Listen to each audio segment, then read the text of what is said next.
Hello everybody, welcome back to the channel. This is Thursday and we've got some fun stuff to talk about, so let's jump right into it. Okay, so in light of Jason Momoa being cast as our new Lobo, it begs the question, who else from the DCEU could return in some capacity in the DCU? And this has been posed by some people before, but not for a very long time, because we forget that when Peter Safran and James Gunn first took over, they met with all of the cast members of the DCEU Justice League to talk about their futures, possibly returns in the DCU. Now, we know this because we know that Jason Momoa came out ecstatic, and then eventually he left a message saying that he couldn't really talk about some things, but that he was waiting for the call, and then he got the call. And then this call that he got recently was saying that he is the new Lobo, at which point James Gunn confirmed that he is the new Lobo. So with that being said, we also know that they met with Gal Gadot. We know that they met with Ben Affleck. We know that they met with Henry Cavill. So all of those people we know they met with to talk about their futures. So I thought it would be fun to take a look at who the others could be in the DCU. Now, these casting choices that I'm presenting to you come from all different sorts of places. Some of them are my personal thoughts as to who I think they could play, and a lot of them come from places like Reddit, places like Screen Rant, things that other people have posed about these actors playing these parts. So while not all of them are mine, I think that I picked the ones that I could personally see them playing. So let's have a little bit of fun with this. So first off, we will start with the two that I don't think we will get to see. Ezra Miller. Ezra Miller probably isn't coming back due to the crimes that they committed. And a lot of the things that they did are caught on tape, apparently. So I don't know what the ultimate takeaway from the trial was, whether they were found innocent, whether they were found guilty, whether or not they are still pending. But I do know that Ezra Miller is probably not returning.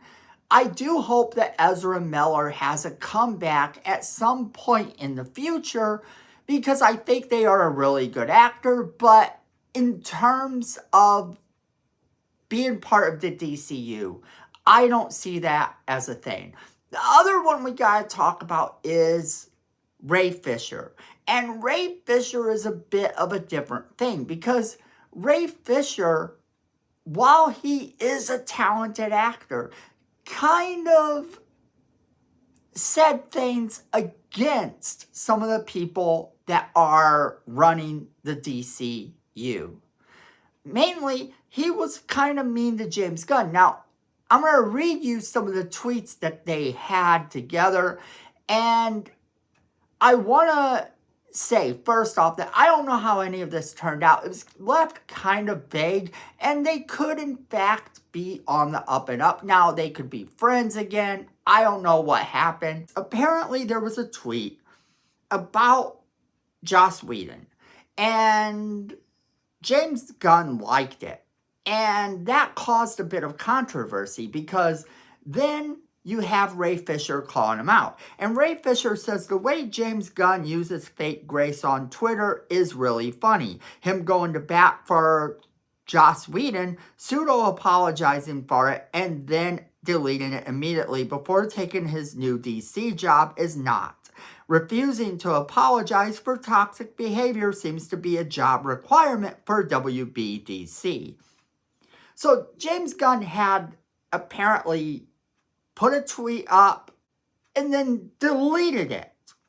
There was no reason, I think, to call James Gunn out for that. However, it gets more complicated, because James Gunn had also liked the tweet done by his very close friend Alan Tudyk.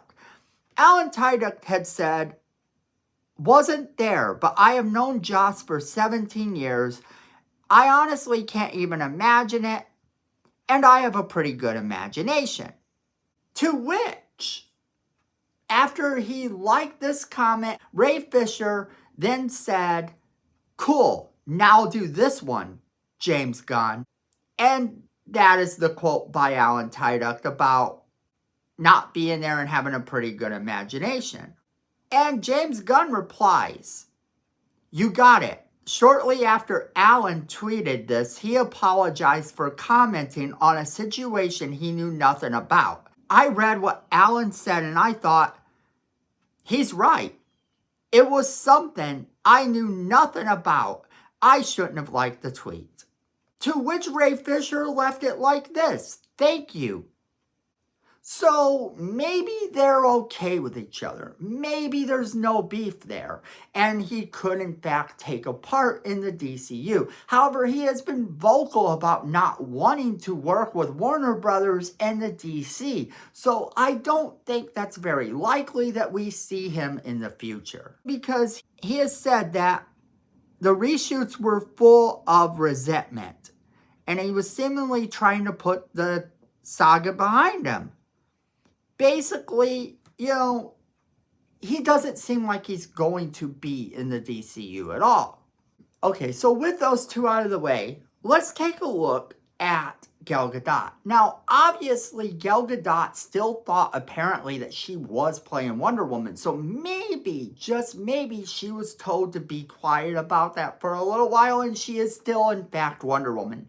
That would be okay. She made a good Wonder Woman, and we could potentially see her return in that role. I know a lot of people don't think that's a thing, and they think that James Gunn lied to her or some other such thing. This is not entirely true. Whatever was said behind closed doors, we don't know about. So it is possible she'll be returning as Wonder Woman, but let's look at who else she could be playing.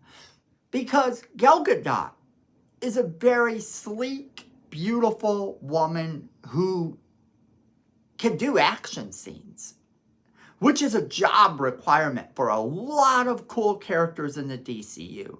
So, number one that she could play is, of course, Catwoman. I think she would make an okay Catwoman. We've seen various actresses jump into this role, and all of them have had slightly different looks. So it is completely possible for her to be Catwoman. And I think they could turn her into somewhat of a comic book accurate Catwoman if they really wanted to. Next up is Mina Murray. Now, if you don't know who Mina Murray is, see the League of Extraordinary Gentlemen. Mina Murray is, of course, Mina from the Dracula story from the Dracula novel by Bram Stoker, and she was a part of this sort of public domain, character-driven thing where they took characters from literature and claimed they were real, and they were brought in from throughout history to kind of be crime fighters. And it's a very good movie that they made before with Petra Wilson playing the part of Mina. But the movie never really hit its stride and never took over the way they wanted it to. But bringing in the League of Extraordinary Gentlemen is not out of the realm of possibility in the future. And if they do that, I could totally see Gal Gadot playing Mina Murray. Next up is Talia al Ghul. Now, Talia al Ghul has been played by various actresses throughout different projects. But I think that she has a really cool look and could play this character well. Not to mention, we are getting Batman Brave and the Bold, in which Damian Wayne is a thing. And if Damian Wayne is a thing, then Talia has got to be a thing too. So that could be a role we could see her jump into that would be really interesting. Next up is Zatanna. And Zatanna is one of those characters that people have slightly been asking for years to pop up. She has popped up in a few live action projects, but never in a movie situation. She's one of those characters that intrigues a lot of people, that is very cool, and I think Gal Gadot has a look that could work for the character.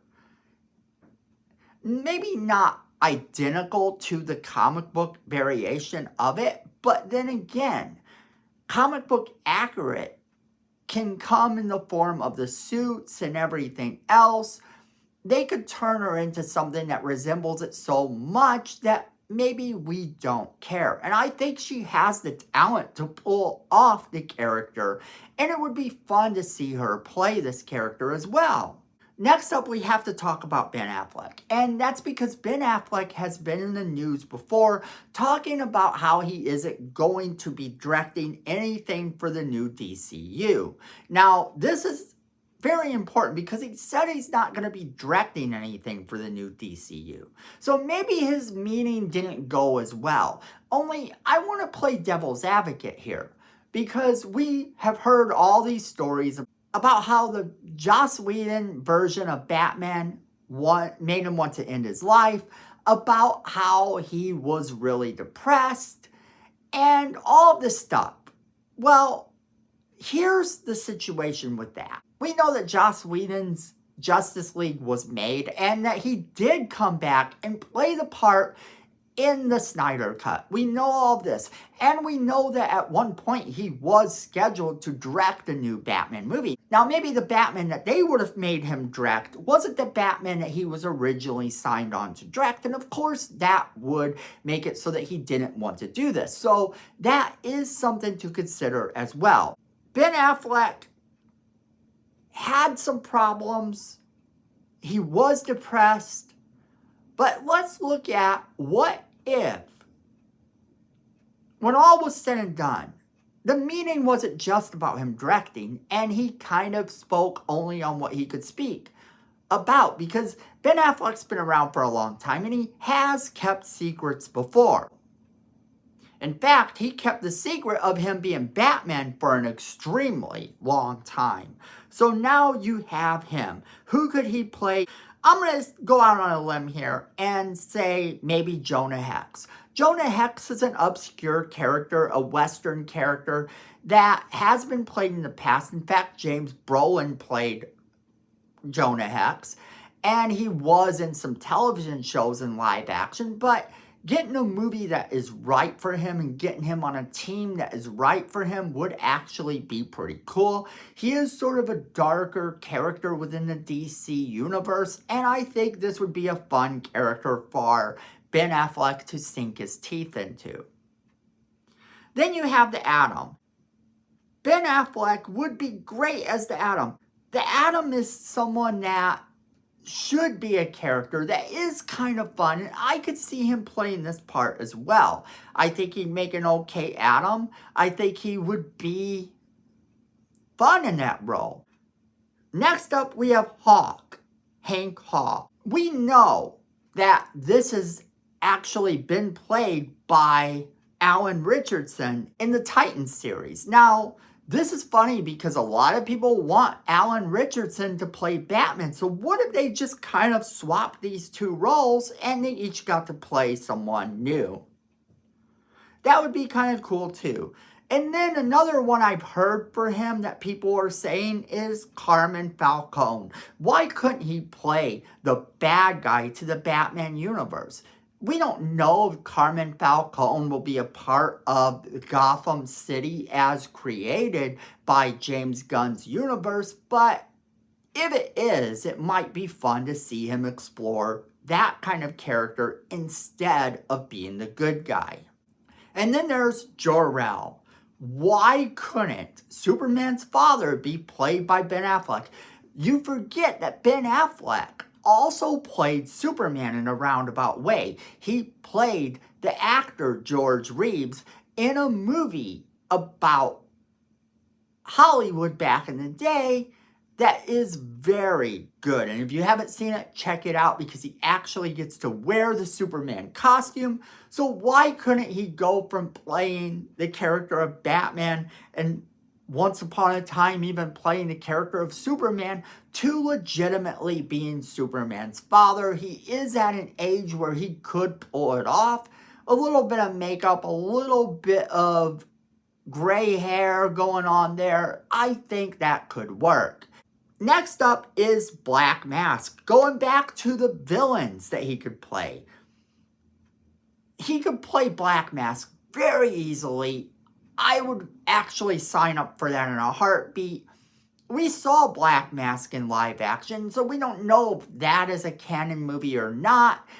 And if it is, then Ewan McGregor is your Black Mask. But if they were to recast him, I could see someone of Ben Affleck's caliber playing this part.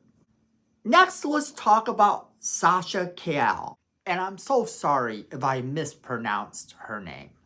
She played Supergirl in the Flash movie, and she was distraught because this was her shot, and she wasn't going to get to play Supergirl ever again. And a lot of people didn't think she was perfect for Supergirl. I kind of think I agree, but then I liked her performance so much that I didn't care.